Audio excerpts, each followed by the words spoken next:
Hi everyone, बहुत ज़्यादा informal video बनानी पड़ रही है क्योंकि ऑब्वियसली थोड़ी सी तबीयत खराब हो रखी थी जिस वजह से इंग्लिश के लिए कोई स्ट्रैटेजी नहीं आ पाई। हालांकि इस वीडियो में कोशिश करेंगे आपके लिए इंग्लिश के लिए हर बातें कर दे जो आपके लिए इंपॉर्टेंट है। ठीक है, इंग्लिश को कम से कम आवर्स में बहुत ईजिली किया जा सकता है, बस जो जो बता रहा हूं उसको करते जाना।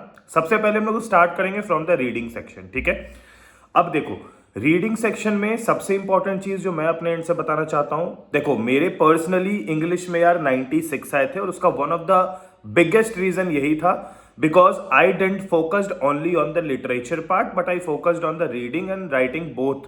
ठीक है, अब देखो रीडिंग में क्या करना है, बहुत ईजी है। रीडिंग में कुछ नहीं करना, 2 से 3 सैंपल पेपर्स उठाना, रीडिंग को बहुत से बहुत देना तो 1 घंटे देना और 1 घंटे में रीडिंग सेक्शन तुम्हारा सही होगा। करने का तरीका थोड़ा सा डिफरेंट होगा। ठीक है, instead of reading the whole paragraph then going to the question, reading it again and then coming back to the paragraph and reading it again, ये बेकार चीज होती है, ये मत करना। Best way to solve any reading section is कि आप पहले जाओ, आप पहले जितने भी क्वेश्चन दे रखे हैं उन क्वेश्चंस को पढ़ो। उन क्वेश्चंस को जब आप पढ़ लोगे उसके बाद आप जब पैराग्राफ पढ़ने जाओगे तो आपके लिए चीजें 2x आसान भी हो जाएंगी और आपका जो टाइम है वो, मान लो अगर किसी एक पैसेज में तुमको अगर 15 मिनट लग रहे हैं तो वही वहां पर 7 से 8 मिनट में काम हो जाएगा। All you have to do is कि सिंपली एक ही चीज करना, पूरा का पूरा क्वेश्चन पढ़ना, फिर जब तुम पैसेज पढ़ोगे तो in between the passage you will find the answers जो कि तुम्हारे क्वेश्चन में वहां पर प्रेजेंट थे। ठीक है, अब इससे क्या होता है कि let suppose there is a question जिसमें कि लिखा हुआ है कि लेट सपोज श्याम क्या खाता था अपने डिनर में। ठीक है, एंड जब आप पैसेज पढ़ोगे तो उसमें कहीं ना कहीं उस बार के बारे में जिक्र हो रखा होगा which you will mark and उसको मार्क कर लेना क्वेश्चन नंबर 1। ठीक है, जिस भी तरीके से करो आपका रीडिंग सेक्शन इस तरीके से, अगर आप 3 रीडिंग सेक्शन भी किसी 3 सैंपल पेपर से प्रैक्टिस कर लेते हो तो it is more than enough, you don't have to, उसके अलावा आपको कुछ करने की जरूरत नहीं है, कहीं जाने की जरूरत नहीं है, ज्यादा दिमाग खराब करने की जरूरत है ही नहीं। ठीक है, the second thing writing section. अब देखो राइटिंग सेक्शन में जो सबसे बड़ा एडवांटेज आता है ना, वो एडवांटेज ये आता है कि राइटिंग सेक्शन में आपके पास और का ऑप्शन होता है। ठीक है, वो और का जो ऑप्शन है that you want to choose a letter और अ नोटिस, समझ गए ना, उस तरीके से और के ऑप्शन में जाके अपने सैंपल पेपर, देखो यार सैंपल पेपर बहुत इंपॉर्टेंट होता है इंग्लिश में, हालांकि सबसे अंडररेटेड है। ठीक है, तुम एक पल को अपने फिजिक्स केमिस्ट्री मैथ का भी सैंपल पेपर ना लो लेकिन इंग्लिश का सैंपल पेपर नहीं लोगे तो तुम सच में बहुत ज्यादा लैक करते हो।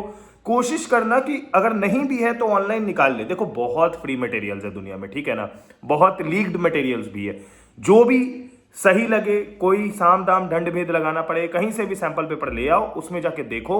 राइटिंग सेक्शन का सिलेबस तुम्हारा मैं कहीं पर लिंक डाल दूंगा, नहीं तो टेलीग्राम पे तो 100% रहेगा, टेलीग्राम का लिंक मैं डिस्क्रिप्शन में डाल दूंगा, वहां से जाना। टेलीग्राम पे तुमको मिल जाएगा राइटिंग सेक्शन की जो भी इस बार आने वाली है चीजें, उसका फॉर्मेट देख लेना। ठीक है, हर चीज का ज्यादा नहीं, एक एक प्रैक्टिस कर लेना और कोशिश करना ग्रामेटिकल एरर कम से कम करो। देखो it is not important to use high vocabs और use high level of English in your answers, but instead you can use, मतलब सिंपली तुम ये यूज कर सकते हो कि तुम सिंपल लैंग्वेज यूज करो but try to avoid any grammatical mistake जो भी वहां पर तुमसे गलती से हो जाएंगी। ठीक है, you can go with simple statements, simple answers, but don't go with something जो कि बहुत ज्यादा हाई वोकैब्स हो और उसके बाद तुम ही फंस जाओ कि उसमें ग्रामेटिकल एरर आ रहा है, क्योंकि इंग्लिश में भाई ग्रामेटिकल एरर मैटर्स, इंग्लिश में presentation matters, writing matters, writing also matters in English. और सबसे चौथी बात भाई कि इंग्लिश में बहुत ज्यादा मैटर करता है कि आपने एरर्स कम से कम करे हो, because it is a language subject. तो आपको इतना समझ आना चाहिए कि लैंग्वेज सब्जेक्ट्स में एरर्स होते हैं, वो एरर्स काटे जाते हैं because proficiency in language check करी जा रही है ना। तो भैया अगर फिजिक्स का एग्जाम लिख रहे हो, ग्रामेटिकल एरर कर रहे हो तो it can be ignored but in English it will never be ignored, ये याद रखना। ठीक है, इंग्लिश के एग्जामिनर से मिला हूं भाई, उनका थोड़ा मेंटालिटी अलग होता है, वो थोड़ा सा ज्यादा डीप डाउन जाके चेक करते हैं। ठीक है, एनीवेज आते हैं लास्ट में लिटरेचर सेक्शन। मुझे पता है ज्यादातर लोगों ने अभी तक घंटा कुछ नहीं किया है, मैं बहुत अच्छे से अवेयर हूं, किसी ने खोला भी नहीं है चैप्टर, किसी को पता भी नहीं है कि क्या क्या आ रहा है।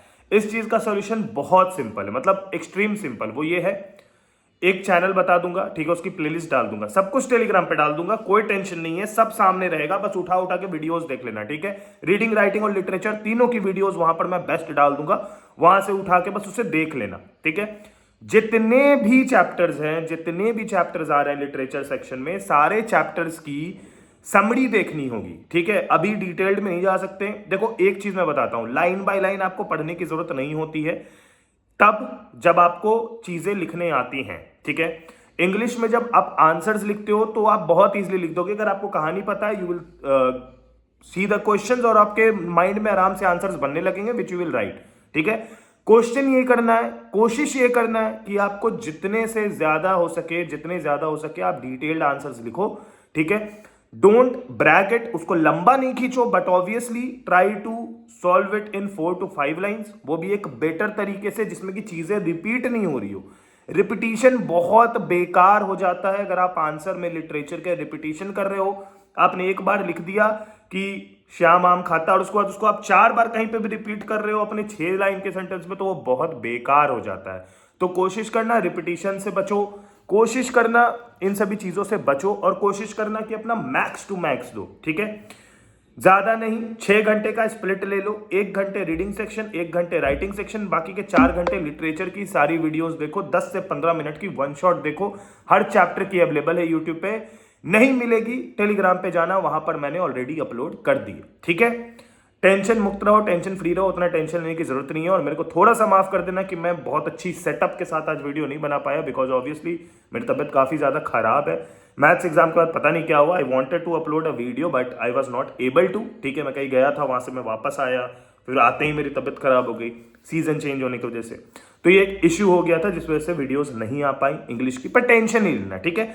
मुझे पता है कि तुम लोगों में से काफी लोगों का आज लास्ट एग्जाम होगा, मतलब कल इंग्लिश का, तो मेक श्योर करना यार कि चैनल को सब्सक्राइब करके बेल आइकन दबा देना, क्योंकि अभी CUET की कंटेंट और 12th के बाद की कंटेंट, कॉलेज के कंटेंट, करियर गाइडेंस, ये सब कुछ मैं डालने वाला हूं इस साल।